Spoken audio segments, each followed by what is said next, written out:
ಓಂ ಶಾಂತಿ. ಮುರಳಿಯ ದಿನಾಂಕ 12/7/2026.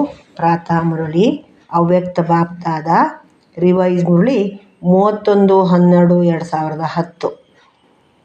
ತಂದೆ ತಿಳಿಸುತ್ತಾರೆ, ಹಳೆಯ ವರ್ಷಕ್ಕೆ ಬೀಳ್ಕೊಡುಗೆ ಕೊಡುವುದರ ಜೊತೆ ಹಳೆಯ ಸಂಸ್ಕಾರಗಳಿಗೆ ಬೀಳ್ಕೊಡುಗೆ ಕೊಟ್ಟು ನಿರ್ವಿಘ್ನವಾಗಿರುವ ದೃಢ ಸಂಕಲ್ಪ ಮಾಡಿ ಮತ್ತು ದಯಾಹೃದಯಿ ಮಾಸ್ಟರ್ ದಾತರಾಗಿ ಮನಸ್ಸಾ ಸೇವೆಯ ಮೂಲಕ ದುಃಖಿ ಅಶಾಂತಿ ಆತ್ಮರಿಗೆ ಆಶ್ರಯ ಕೊಡಿ.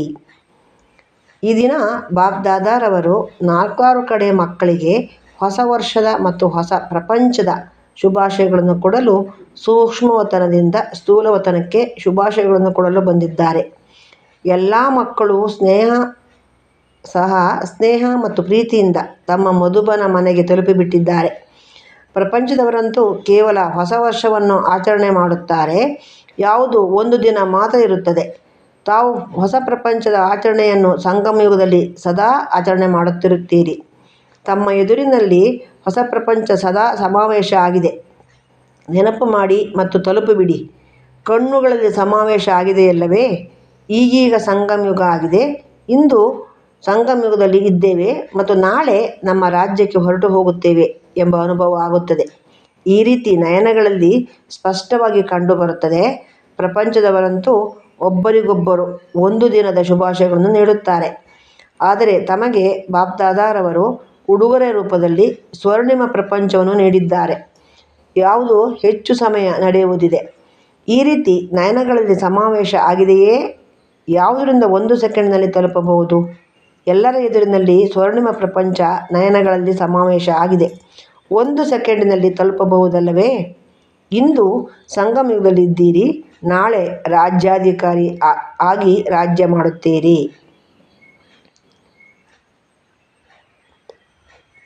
ಈ ದಿನ ಬಾಪ್ದಾದ ತಮ್ಮೆಲ್ಲರ ಸಾಧಾರಣ ಸ್ವರೂಪದಲ್ಲೂ ತಮ್ಮ ಭವಿಷ್ಯದ ರೂಪ ಪ್ರಾಪ್ತಿಗಳ ರೂಪವನ್ನು ನೋಡುತ್ತಿದ್ದೇವೆ. ಒಳ್ಳೆಯದು. ಎಲ್ಲ ಕಡೆಯ ಅಗಲಿ ಹೋಗಿ ಸಿಕ್ಕಿರುವ ಮಕ್ಕಳು ಬಾಪ್ದಾದಾರವರ ಹೃದಯ ಸಿಂಹಾಸನ ಮಕ್ಕಳಿಗೆ, ಬಾಪ್ದಾದಾರವರ ಆಜ್ಞಾಕಾರಿ ತೀವ್ರ ಪುರುಷಾರ್ಥಿ ಮಕ್ಕಳಿಗೆ ಬಹಳ ಹೃದಯದ ಪ್ರೀತಿ ಮತ್ತು ಬಾಪ್ದಾದಾರವರ ಶುಭಾಶಯಗಳು ಶುಭಾಶಯಗಳು ಶುಭಾಶಯಗಳು. ಬಾಪ್ದಾದಾರವರಿಗೂ ಮಕ್ಕಳನ್ನು ನೋಡಿ ಖುಷಿಯಾಗುತ್ತದೆ. ವಾಹ್ ವಾಹ್, ನನ್ನ ಮಕ್ಕಳೇ ವಾಹ್.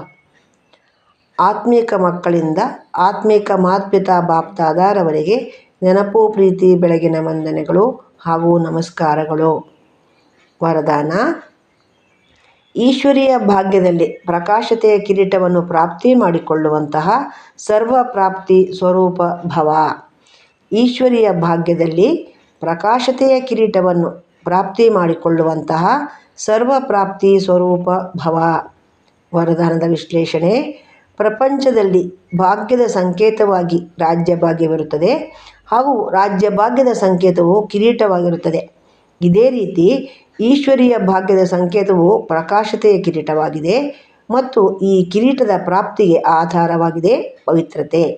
ಸಂಪೂರ್ಣ ಪವಿತ್ರ ಆತ್ಮರು ಪ್ರಕಾಶತೆಯ ಕಿರೀಟಧಾರಿ ಆಗುವುದರ ಜೊತೆಗೆ ಸರ್ವಪ್ರಾಪ್ತಿಗಳಿಂದಲೂ ಸಂಪನ್ನರಾಗಿ ಇರುತ್ತಾರೆ.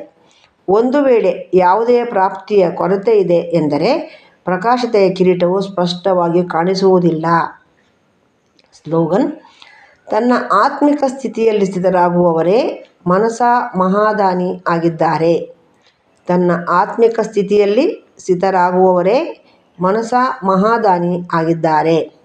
ಅವ್ಯಕ್ತ ಸೂಚನೆ: ಜ್ವಾಲಾ ಸ್ವರೂಪ ಸ್ಥಿತಿಯಲ್ಲಿರುತ್ತಾ ಶಕ್ತಿಶಾಲಿ ನೆನಪಿನ ಅನುಭವ ಮಾಡಿ. ಈಗೀಗ ಒಳ್ಳೆಯದು ಎಂದು ಹೇಳುತ್ತಾರೆ, ಆದರೆ ಒಳ್ಳೆಯವರಾಗಬೇಕೆನ್ನುವ ಪ್ರೇರಣೆ ಸಿಗುತ್ತಿಲ್ಲ. ಅದಕ್ಕೆ ಒಂದೇ ಸಾಧನವಿದೆ: ಸಂಘಟಿತ ರೂಪದಲ್ಲಿ ಜ್ವಾಲಾ ಸ್ವರೂಪರಾಗಿ ಒಬ್ಬೊಬ್ಬರು ಚೈತನ್ಯ ಲೈಟ್ ಹೌಸ್ ಆಗಿರಿ. ಸೇವಾದಾರಿಯಾಗಿದ್ದೀರಿ, ಸ್ನೇಹಿಯಾಗಿದ್ದೀರಿ, ಒಂದೇ ಬಲ ಒಂದೇ ಭರವಸೆಯವರಾಗಿದ್ದೀರಿ. ಇದೆಲ್ಲವೂ ಸರಿಯಿದೆ. ಆದರೆ ಮಾಸ್ಟರ್ ಸರ್ವಶಕ್ತಿವಂತನ ಸ್ಟೇಜ್ ಮೇಲೆ ಬಂದರೆ ಎಲ್ಲರೂ ನಿಮ್ಮ ಮುಂದೆ ಪತಂಗಗಳ ಸಮಾನ ಸುತ್ತುವರು. ಓಂ ಶಾಂತಿ.